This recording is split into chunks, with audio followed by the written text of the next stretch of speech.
On a cold January morning in New York City, the subway platform was crowded with commuters rushing to work. A homeless man sat near one of the support pillars, an old paper cup in his hand, quietly asking for spare change. Most people hurried past without even looking at him.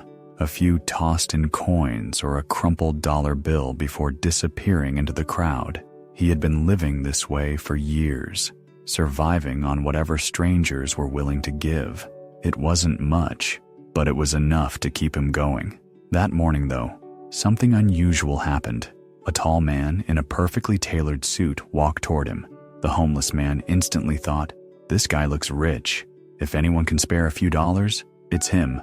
"Sir," he said, lifting his cup, "could you help me out?" The man stopped. His sharp eyes studied the homeless man for a moment before he said, "You're always asking, do you ever give anything back?" The question caught the homeless man off guard. "Sir, I'm homeless," he said slowly. "I have nothing to give." The man shook his head. "Then you have no right to ask. I'm a businessman. I believe in fair exchange.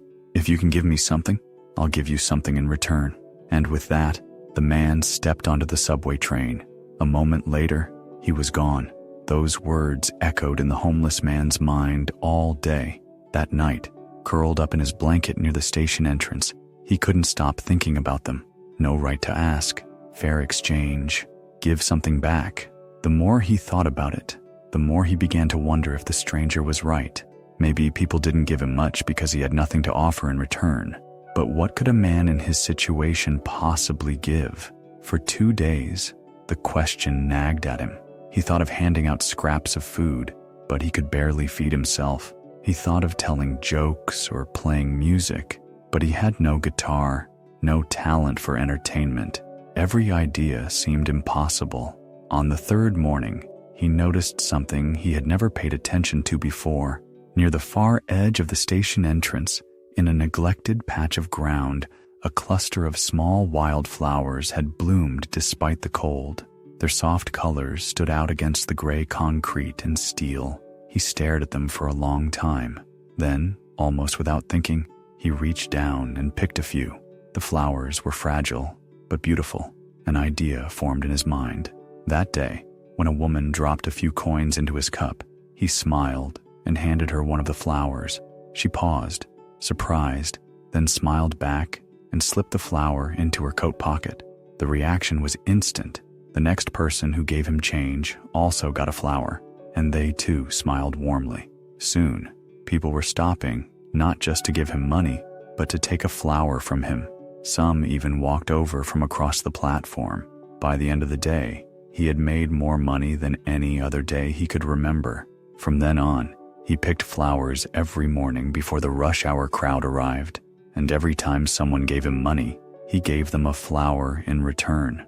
People seemed happier to give when they received something, even something so small. He realized something important.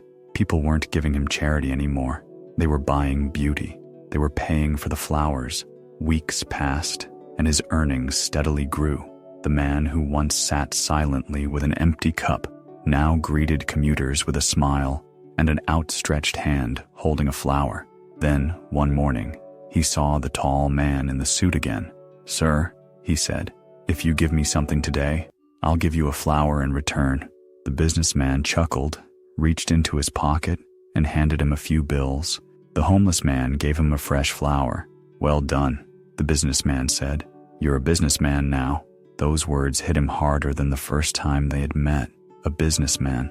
He had never thought of himself that way. He had always seen himself as just a beggar trying to survive. But now he realized that every day he was making exchanges, offering something people valued. That night, he couldn't sleep. His mind raced with possibilities. If people would buy flowers from a homeless man on the subway platform, what could he do with more flowers, more colors, better arrangements? He started saving his money, carefully setting aside a portion each day. When he had enough, he bought his first batch of flowers from a wholesale market. They were fresher, brighter, and far more beautiful than the wildflowers he'd been picking. People loved them. Soon, he bought a small push cart to sell his flowers from a busy street corner. Business picked up quickly. Tourists, office workers, and couples on dates stopped to buy from him. He began to earn more than he had ever imagined possible. 6 months later, at the same subway station where it all began, two well-dressed businessmen shook hands. One of them smiled and said, "Do you remember me?" The other man looked puzzled. "I don't think we've met." "Oh, we have. Twice before. The first time, you refused to give me anything. The second time, you bought a flower from me." Recognition dawned on the man's face. "Wait, you were that homeless man?" "Yes," he said proudly. "Now I own one of the largest flower businesses in the city." The businessman grinned. "I told you, you're a businessman." The lesson is simple, but powerful. Success isn't about what you ask for, it's about what you offer. The moment you give something of value, you open the door for opportunity to come back to you. Sometimes, the only thing standing between you and a better life is the way you see yourself.